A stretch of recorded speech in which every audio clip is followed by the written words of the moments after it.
নমস্কার, আজ আমি পালং শাকের একটা রেসিপি বানাবো। ভিডিওটি অবশ্যই শেষ অবধি দেখতে থাকুন, নিশ্চয়ই ভালো লাগবে। পালং শাকগুলো কেটে ধুয়ে নেব। কড়াইয়ের মধ্যে দিয়েছি তেল, কয়েকটা বিউলির ডালের বড়ি ভেজে নেব।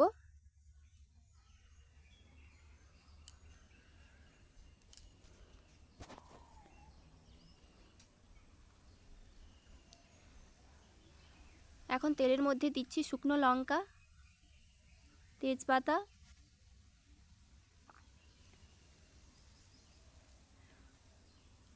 কালো জিরে,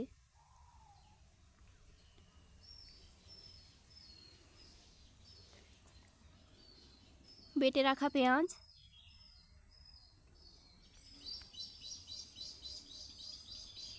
পেঁয়াজটা ভেজে নেব।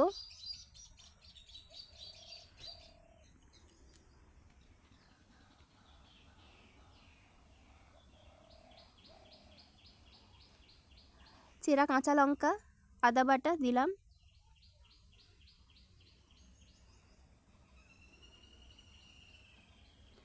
হলুদ গুঁড়ো, লঙ্কা গুঁড়ো দিয়ে মশলাটা কষিয়ে নিয়ে দিচ্ছি টমেটো কুচি,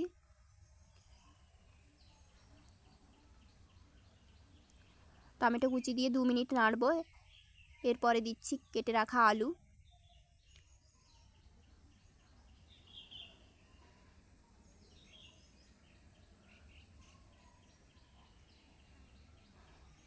দিয়ে দিচ্ছি বেগুন,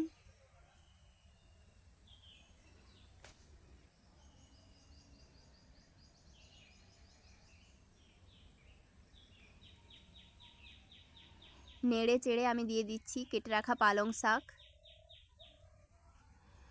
স্বাদ মতো লবণ,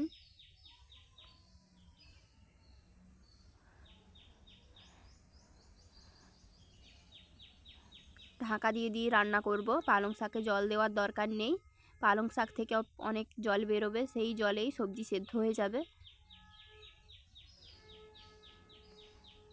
দেখুন পালং শাক থেকে অনেকটা জল বেরিয়েছে।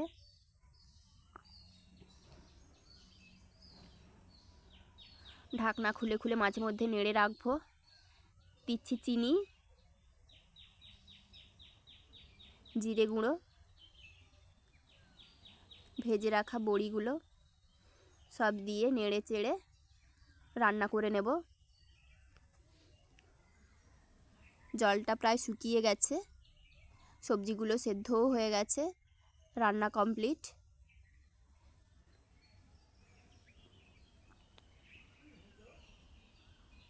এখন আমি দিচ্ছি ধনেপাতা কুচি,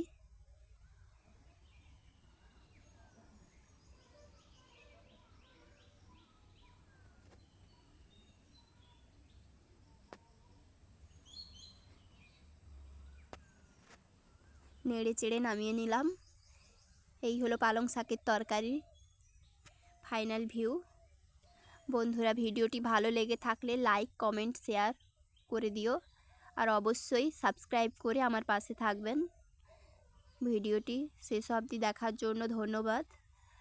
আপনারা ভালো থাকবেন, সুস্থ থাকবেন। দেখা হবে পরের ভিডিওতে অন্য কোনো রেসিপি নিয়ে।